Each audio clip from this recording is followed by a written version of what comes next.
Minsan mo na bang naisip kung gaano kalawak ang epekto ng isang simpleng post sa social media? Sa panahon ngayon, halos lahat tayo ay may online presence. Nagpo-post tayo ng selfies, nagbabahagi tayo ng ating opinyon, at minsan hindi natin namamalayan na inilalantad na pala natin ang ating pribadong buhay sa buong mundo. Pero alam mo ba na may mga bagay na hindi dapat i-post dahil maaari itong magdulot ng peligro, kahihiyan o maging ng legal na problema? Kung iniisip mong ano ba ang masama sa pag-post ng ganito, maaaring ito na mismo ang senyales para maging mas maingat. Sa videong ito, tatalakayin natin ang 10 bagay na hindi mo dapat i-post sa social media at bakit ito maaaring magdulot ng malaking epekto sa iyong buhay. Panoorin mo hanggang dulo upang maiwasan mo ang mga pagkakamaling maaaring pagsisihan sa huli. Number 1. Mga rant o sama ng loob tungkol sa trabaho o boss mo. Maaari mong maramdaman ang matinding stress o frustration sa trabaho. Ngunit ang pagbabahagi nito sa social media ay maaaring magkaroon ng seryosong epekto sa iyong trabaho. Bakit? Posibleng makita ng employer mo. Kahit naka-friends lang ang iyong post, may posibilidad na makarating ito sa tao na malapit sa boss mo. May mga employer na nagmo-monitor ng social media activity ng kanilang empleyado. Masisira ang iyong reputasyon. Ang pagiging negatibo sa social media ay maaaring magbigay ng masamang impresyon sa kasalukuyan mong employer at sa mga susunod mong employer. Maaari kang matanggal sa trabaho. Maraming empleyado ang natanggal dahil sa mga negatibong post tungkol sa kanilang kumpanya o tungkol sa kanilang boss. Sa ibang kaso, maaari ka pang makasuhan ng libel kung mapapatunayan na nakakasira sa reputasyon ng iba ang iyong post. Kapag nalaman ng iyong mga kasamahan ang iyong reklamo, maaaring magbago ang tingin nila sa iyo at masira ang teamwork sa inyong grupo. Ang maipapayo ko sa iyo, kapag galit ka o stress ka, huwag agad mag-post. Bigyan mo ng oras ang sarili mong mag-isip bago ka gumawa ng aksyon. Kung may valid kang concern, mas makakabuti kung idulog ito sa tamang tao kaysa ilabas sa social media. Kung kailangan mong ilabas ang iyong saloobin, subukan mong isulat sa journal o kausapin mo ang isang pinagkakatiwalaang kaibigan mo. Sa halip na mag-focus sa negatibo, subukan mong humanap ng solusyon o pag-isipan mo kung paano mo magagamit ang sitwasyon para sa iyong personal na paglago. Tandaan mo, ang social media ay hindi tamang lugar para sa reklamo tungkol sa trabaho. Sa halip na makatulong, maaaring lalo lang itong magpalala ng sitwasyon. Kung talagang hindi mo na kaya ang trabaho, baka mas magandang humanap ka na lang ng bagong oportunidad kaysa sirain ang iyong reputasyon online. Number 2. Mga impormasyon tungkol sa iyong kayamanan o mahalagang pag-aari. Maaaring nakaka-proud ipakita sa social media ang bago mong kotse, mamahaling alahas, gadgets o anumang luho na pinaghirapan mong bilhin. Pero alam mo ba na ang ganitong mga post ay maaaring magdala ng hindi inaasahang panganib? Kapag ipinakita mo ang iyong mamahaling gamit o malaking halaga ng pera, magiging target ka ng mga kawatan. Ang mga kriminal ay gumagamit din ng social media upang hanapin ang kanilang susunod na bibiktimahin. Tapos may mga scammers pa. Pwedeng gamitin ng scammers ang impormasyong pinopost mo para sa financial fraud. Halimbawa, maaaring makatanggap ka ng peking investment offers o phishing scams na mukhang legit. Maaari ring magdulot ng inggit o negatibong reaksyon kasi hindi lahat ng tao sa social media ay matutuwa para sa'yo. May iba na maaaring mainggit, mag-isip ng masama laban sa'yo o magsalita ng negatibo tungkol sa iyong kayamanan. Lalo na kung sikat kang tao o mataas ang kita mo, maaari kang maging target ng extortion o kidnapping. Ang labis na pagpapakita ng kayamanan ay maaaring magdulot ng mas seryosong banta tulad ng pangingikil o pagdukot. Kaya panatilihing pribado ang iyong kayamanan. Hindi mo kailangang ipakita sa lahat ang iyong financial status.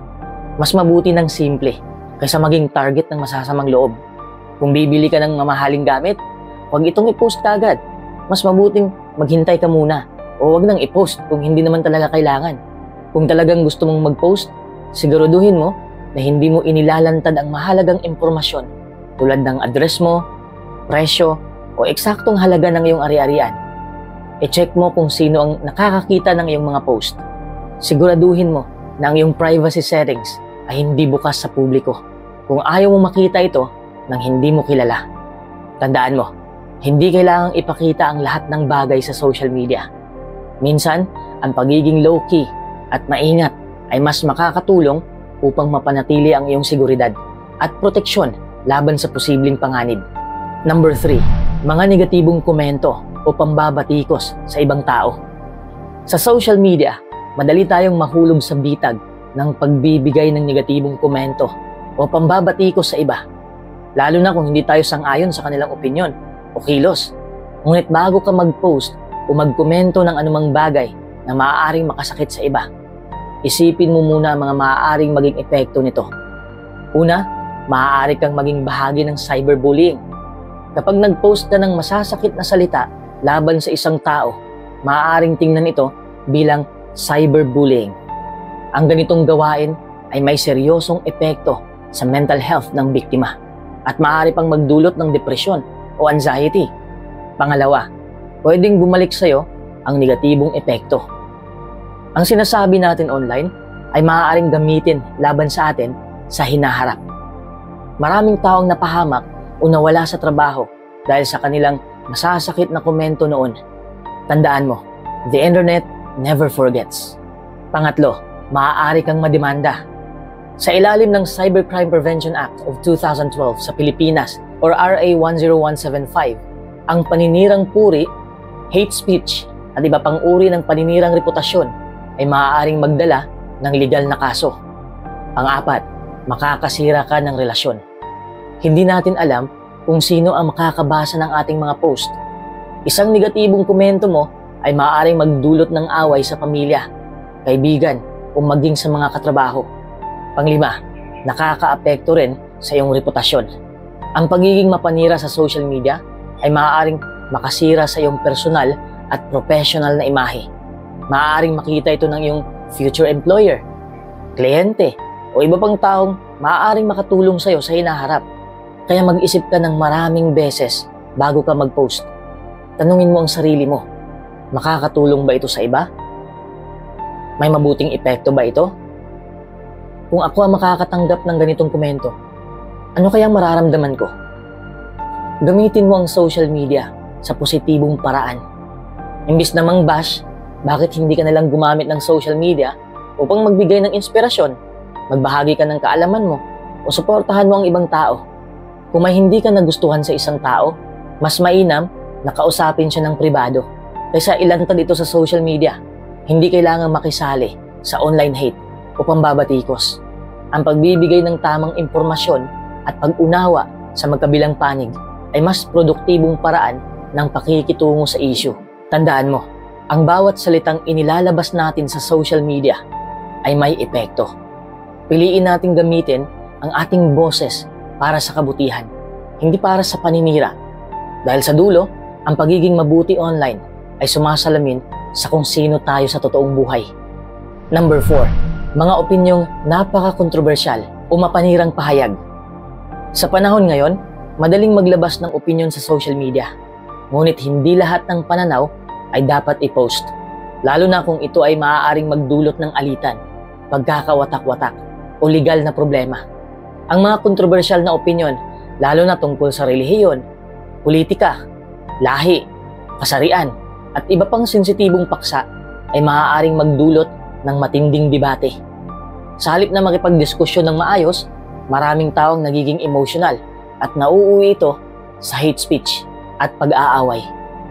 Ang mga post na puno ng galit o diskriminasyon ay maaaring makaapekto sa iyong imahe, lalo na kung ito ay makikita ng iyong employer, kliyente o ibang taong may kinalaman sa iyong professional na buhay. Uulitin ko, maraming tao na ang nawalan ng trabaho o negosyo dahil sa isang kontrobersyal na pahayag sa social media. Kung may isang taong makaramdam na siya ay sinisiraan o nilalait mo, maaari kang kasuhan, lalo na kung ito ay may negatibong epekto sa kanyang reputasyon o kabuhayan. Hindi natin alam kung sino ang makakabasa ng ating mga post. Ang isang opinyon na sa tingin mo ay inosente ay maaaring makasakit ng damdamin ng kaibigan mo, kamag-anak o katrabaho na maaaring mauwi sa hindi pagkakaunawaan o pagkalagot ng relasyon. Ang internet ay may malakas na memorya. Kahit burahin mo ang isang controversial na post, may posibilidad na may nakapag-screenshot na nito at maaari itong gamitin laban sa'yo sa hinaharap. Bago mo i-post ang isang matinding pahayag, tanungin mo ang sarili mo, makakatulong ba ito? May magandang epekto ba ito? Paano kung makita ito ng isang taong hindi sang-ayon sa akin? Kung may gusto kang ipahayag, gawin mo ito sa paraang hindi nanlalait o naninira ng iba. Posible namang magbigay ng opinyon nang hindi nakakasakit. Siguraduhin mo na may sapat kang impormasyon bago ka magbigay ng pahayag. Ang maling impormasyon ay maaaring magdulot ng panik o pagkakagulo. Kung may gusto kang pag-usapan tungkol sa isang controversial na issue, mas mainam itong gawin sa isang pribadong usapan kaysa i-post sa public platform. Kung talagang nais mong maglabas ng opinyon sa isang sensitibong issue, siguraduhin mong handa ka sa mga posibleng reaksyon at kritisismo. Tandaan mo, hindi masamang magkaroon ng opinyon, ngunit mahalaga ang pagiging responsable sa pagpapahayag nito. Sa halip na makipagtalo o makasakit ng iba, piliin nating gamitin ang social media upang magbahagi ng kaalaman, respeto at pagkakaisa. Number 5, mga fake news o hindi napatunayang balita. Sa bilis ng impormasyon sa social media, maraming tao ang madaling naniniwala at nagpapakalat ng balitang hindi pa napapatunayan. Ngunit ang pagpapakalat ng fake news ay may malubhang epekto sa lipunan at sa iyong personal na reputasyon. Kapag nag-share ka ng isang hindi kumpirmadong balita, lalo na kung ito ay tungkol sa isang sensitibong issue tulad ng kalusugan, politika o seguridad, maaari itong magdulot ng panik, takot o pagkakamali sa mga taong naniniwala rito. Maraming fake news ang ginagamit upang linlangin ang publiko, lalo na sa panahon ng halalan o krisis. Kapag naging bahagi ka ng pagpapakalat ng ganitong impormasyon, maaaring makatulong ka sa maling adhikain ng hindi mo namamalayan. May mga fake news na nagpaparatang sa mga kilalang tao o kumpanya. Kung magbahagi ka ng ganitong balita at ito ay mapatunayang mali, maaari kang makasuhan ng cyber libel o paninirang puri. Ang pagpapakalat ng maling impormasyon tungkol sa kalusugan tulad ng peking lunas sa sakit o maling payo tungkol sa pandemya ay maaaring magdulot ng malubhang pinsala o kahit kamatayan sa mga taong sumusunod dito.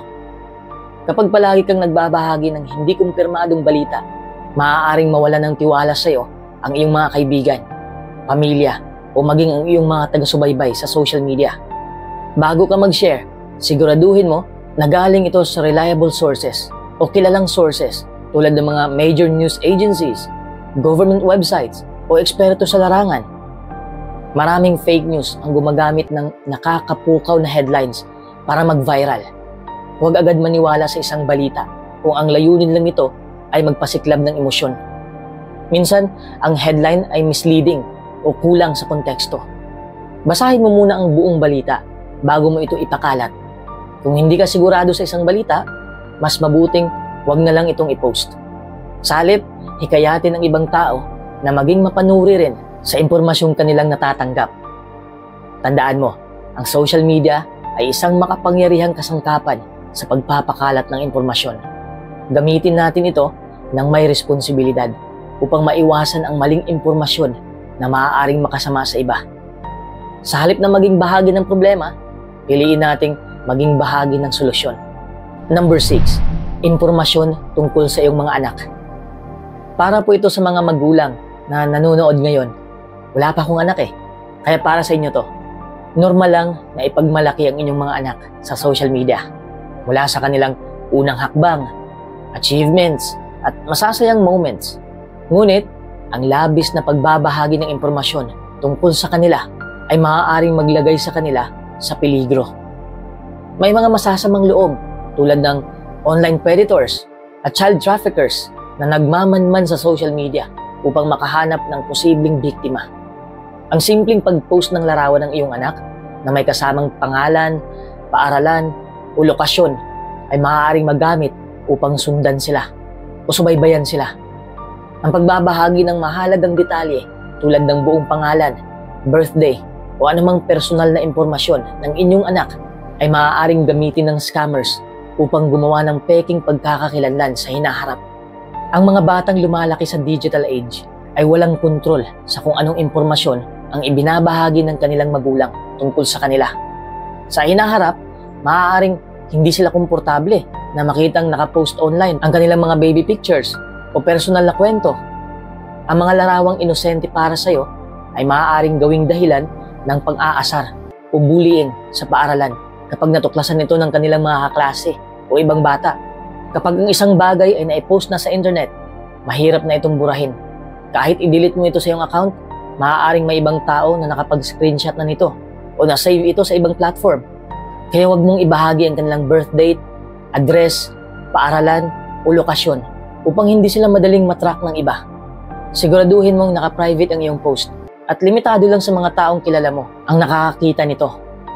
Makikita ng iba ang eskwelahan ng iyong anak at maaaring gamitin ito ng masasamang loob.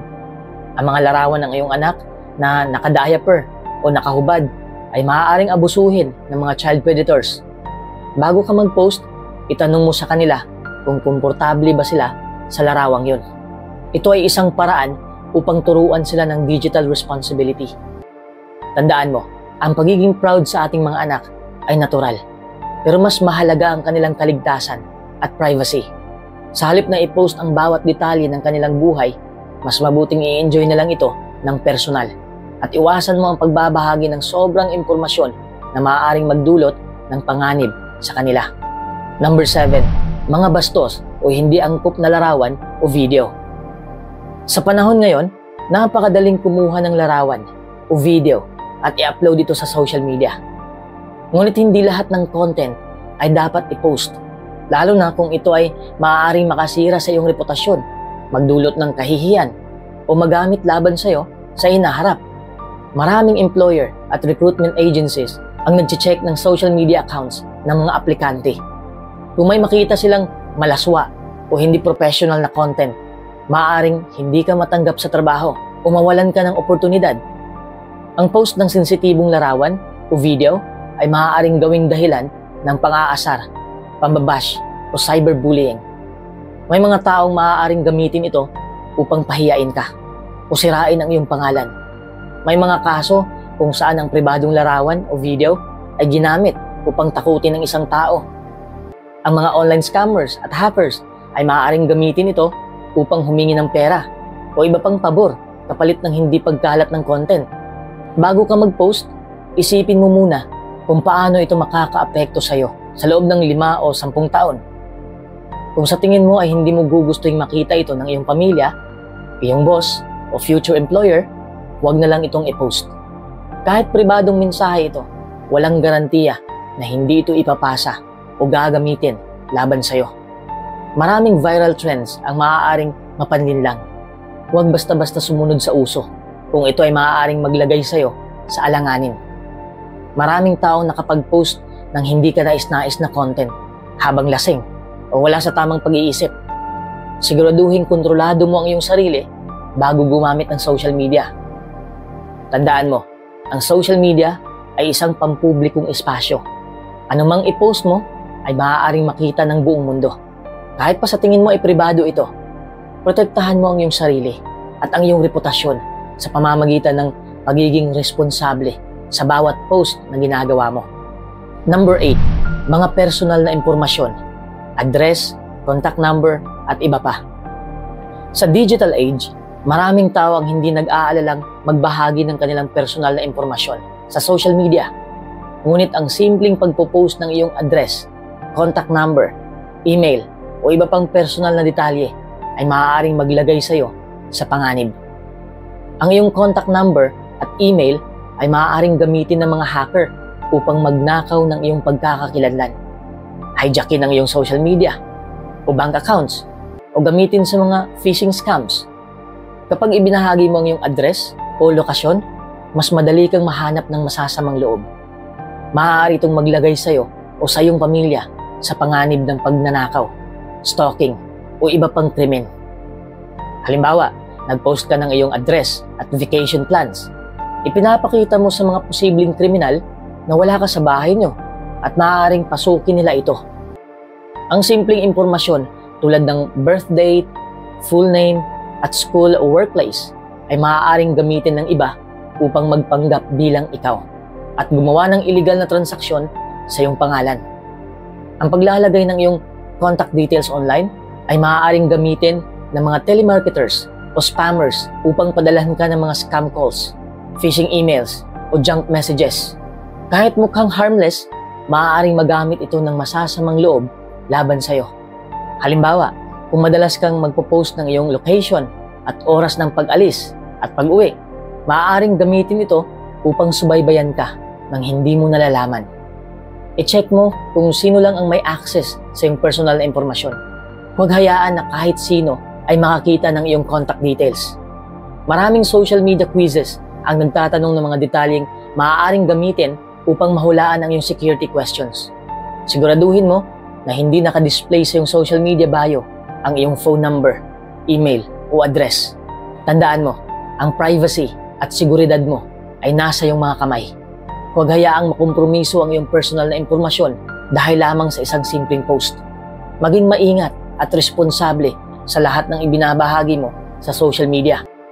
Number 9. Mga larawan ng ID, bank accounts, at dokumentong may sensitibong impormasyon. Sa social media, maraming tao nagpo-post ng kanilang mga government IDs, ATM cards, bank accounts, at iba pang mahalagang dokumento upang ipakita ang kanilang achievements, upang ipakita ang kanilang bagong trabaho, o simpleng mag-flex. Ngunit ang ganitong gawain ay napakadelikado dahil maaaring magamit ito sa identity theft, financial fraud, at iba pang cybercrimes. Ang impormasyon sa iyong passport, driver's license, SSS ID or UMID ID at iba pang valid IDs ay maaaring gamitin ng scammers upang magpanggap bilang ikaw at kumuha ng loans, credit cards, o gumawa ng illegal na transaksyon sa iyong pangalan. Ang pagpo-post ng ATM card, credit card, o bank statement ay nagbibigay ng access sa iyong account details. Kahit takpan mo ang ibang impormasyon, may mga ekspertong kriminal na kayang kunin ang natitirang details gamit ang advanced technology. May mga sindikato na nag-iipon ng personal na impormasyon mula sa social media upang magamit sa phishing scams, SIM swapping, o panloloko. Kapag marami silang impormasyon tungkol sa iyo, mas madali silang makakagawa ng peking account o makakapasok sa iyong personal at financial records. Kahit i-delete mo ang post, may posibilidad na may ibang taong nakascreenshot na nito at naipasa na sa iba. Kapag kumalat na ang impormasyon, mahirap na itong kontrolin. Kung ang impormasyon mo ay ginamit sa isang illegal na transaksyon, maaari kang magkaroon ng problema sa bangko, gobyerno, o maging sa batas nang hindi mo nalalaman. Kahit proud ka sa bagong lisensya mo o passport mo, mas mabuting huwag na lang itong i-post upang mapanatili ang iyong seguridad. Kung kailangan magbahagi ng larawan ng isang dokumento, halimbawa para sa isang online transaction, siguraduhin mong tinakpan mo ang account numbers, QR codes, at personal details mo bago ito i-post. Siguraduhin mo na ang anumang sensitibong impormasyon ay hindi nakikita ng publiko at limitado lamang sa mga pinagkakatiwalaang tao. Maraming phishing websites ang nag-aalok ng free rewards kapalit ng iyong bank details o ID information. Iwasan mo ito at siguraduhin legitimate ang website bago maglagay ng impormasyon. Kung may makita kang kahina-hinalang account na ginagamit ang iyong identity, agad mo itong i-report sa social media platform at sa mga otoridad. Tandaan mo, ang pagbabantay sa iyong personal at financial information ay hindi lamang proteksyon para sa iyo, kundi pati na rin sa iyong pamilya. Huwag hayaang magamit ng masasamang loob ang impormasyon mo para sa kanilang pansariling kapakinabangan. Maging responsable at matalino sa pagbabahagi ng impormasyon sa social media.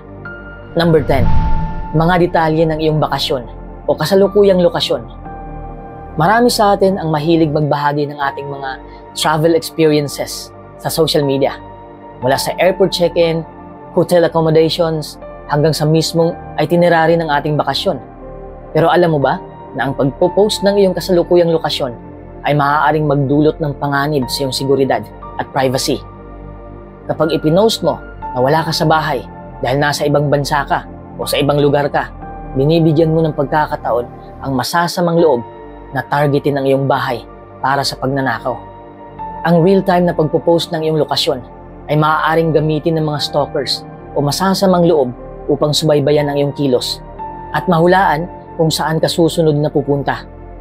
Kapag madalas kang mag-post ng mamahaling bakasyon o hotel stays, maaaring mapansin ka ng scammers at magpadala ng peking promosyon o phishing emails na may kaugnayan sa iyong travel activities. Ang ilan sa mga insurance policies o empleyado benefits ay may clause na hindi mo dapat ipahayag ng maaga ang iyong pag-alis, lalo na kung may kaugnayan ito sa travel-related risks. Hindi lang ikaw ang maaaring malagay sa peligro, kundi pati ang iyong pamilya o kasama sa bahay, lalo na kung iniwan mo silang mag-isa habang ikaw ay nasa bakasyon. Mas mainam na magbahagi ng travel photos o experiences pagkatapos ng biyahe kaysa sa kasalukuyang nasa ibang lugar ka pa. Kahit mukhang harmless ang pagtag sa iyong hotel o resort, maaaring gamitin ito ng ibang tao upang malaman ang iyong eksaktong kinaroroonan. Gumamit ka ng privacy settings upang limitahan ang audience ng iyong travel-related posts. Ang boarding pass at hotel reservation details ay may personal information na maaaring gamitin ng hackers upang i-access ang iyong flight details o loyalty accounts. Mas ligtas na i-post ang iyong travel memories kapag nakauwi ka na upang hindi mo ibigay ang eksaktong impormasyon kung nasaan ka sa kasalukuyan. Tandaan mo, masarap magbahagi ng ating mga travel experiences, pero mas mahalagang siguraduhin mo ang iyong kaligtasan. Ang simpleng pag-post ng iyong kasalukuyang lokasyon ay maaaring magbigay ng impormasyon sa mga taong may masamang balak. Maging responsable sa pagbabahagi ng iyong travel experiences upang mapanatili ang iyong seguridad at privacy.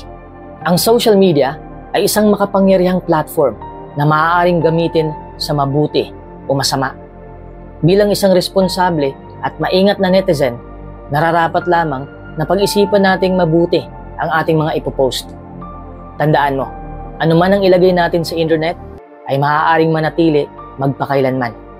Kaya bago ka mag-post, itanong mo sa sarili mo, ligtas ba ito para sa akin at sa iba? Nakakaapekto ba ito sa aking reputasyon? May posibilidad bang gamitin ito ng iba sa maling paraan? Kapag nagdududa ka, mas mabuting huwag na lang i-post.